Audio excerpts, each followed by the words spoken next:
Hello, fragrance followers. It's been quite a while. The smallest recap is last year around this time, some of you may have caught on that I was working at Bath & Body Works. I was like a low-level manager, a key holder position, and key holders generally work between 20 and 25 hours a week. That part-time schedule stacked on top of and in between my teaching schedule. I was basically working all day, every day, sometimes 2 jobs a day, 7 days a week, no days off. So I just got so tired and burnt out, and I wasn't able to film any fragrance videos, and let alone be able to like edit them, because let's be honest, the editing is the part that takes a long time. The filming, not so much. The editing is the thing that is really time consuming. So even though I was smelling all these new fun smells from Bath & Body Works, I just did not have the time to make any videos, and some drama's been going on over there since we got a new manager. But today I just kind of wanted to talk about some little fragrance samples that really just kind of like reinvigorated my love for fragrance. So just to kind of wake myself up again and get myself back into the fragrance game, I got 3 little samples from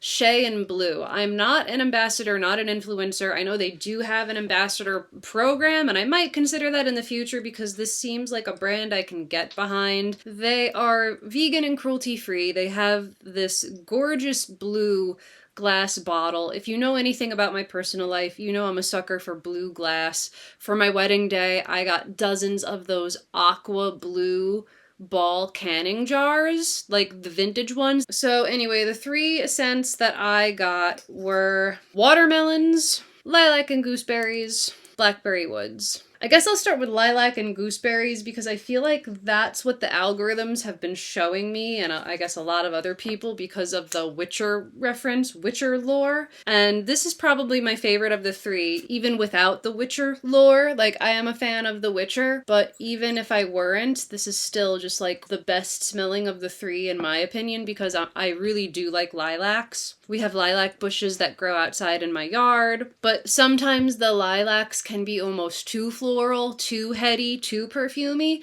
So the gooseberry cuts through that with that little juicy, sweet tartness. It kind of just cuts through the astringent, soapy perfuminess and gives it a little something extra. And they actually added a base note of white amber to this. I do like amber in a lot of fragrances.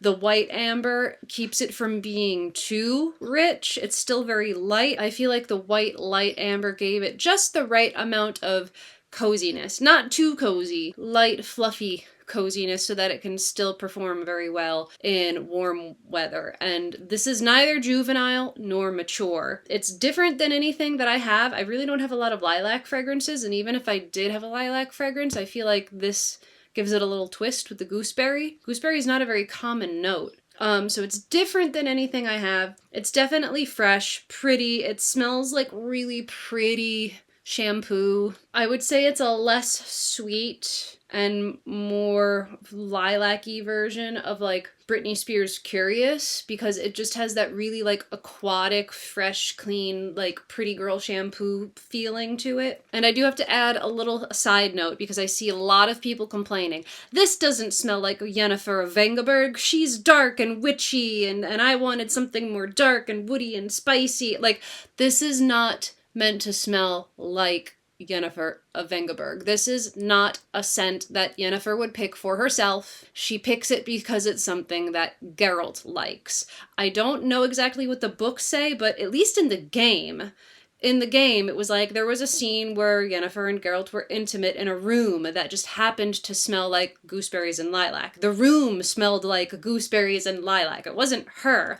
But anytime that she wants to like mess with his head and like distract him and basically make him horny, she will, evoke that smell because it's a nostalgic scent. That's like a scent memory specific to Geralt and an experience, that happened in the past. It's not like Yennefer smells like lilac and gooseberry. Maybe in the book she does.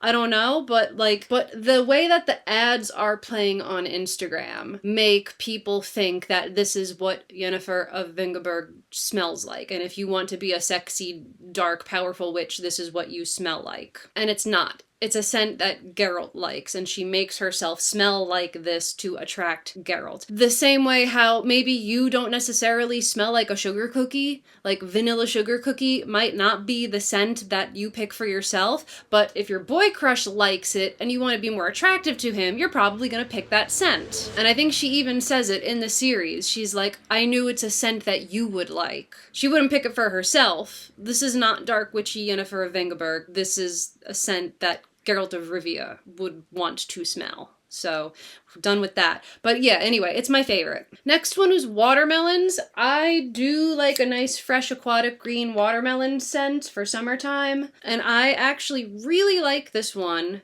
because it's not too feminine, it's not too sweet, it's not too juicy. The first spray is on the sweet side, but it kind of fades to a little bit more of a green, dewy watermelon rind, like a cucumber, and I really love smells like that. A lot of people are saying, oh, this smells like hairspray, this smells too like soapy or astringent or like cleaner, but I don't agree. I think it's a really lovely, aquatic, juicy, green, slightly fruity scent. I think this is truly unisex. It reminds me a lot of Juicebox Feel and Chill, although Juicebox Feel and Chill has like a weird little like coconut or a pine note in there that kind of, you know, makes it its own thing. This also reminds me of Nest Passiflora, although Nest Passiflora is admittedly much more floral, much more feminine, more sweet, but it does have that same kind of green watermelon rind smell to it. This has mandarin, green notes, a green tea note, honeysuckle, and vetiver.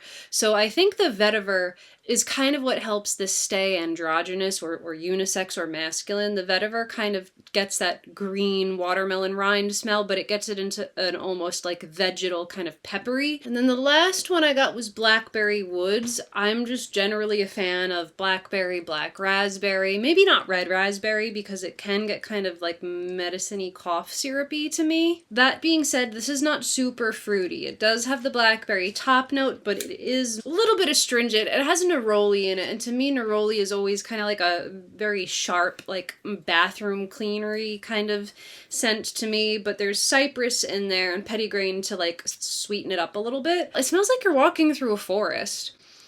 It really does smell like you're walking through a forest, like nice and lush and dewy and green, and maybe there's some like weird little flowers or berries, you know, growing on the trail. But I do like this one a lot. It's not too medicine-y, it's not too syrupy, it's right down the middle. Unisex, just like the watermelon one. I would say this one is like on the cusp of spring and summer. Meanwhile, the watermelon one seemed like straight up summer, and lilac and gooseberry seems like straight up springtime. Maybe a little bit into summer, but I don't think it could stand up to the high heat. It would probably start to turn quite sour. Blackberry Woods does have that fruity note, but I don't see this turning sour in heat the same way the gooseberry note would, just because it has all that like cypress and woods and stuff to kind of balance it out. So there you have it, Shay and Blue. So maybe I'll see you again sometime soon. Thank you so much for watching, and I will smell you later.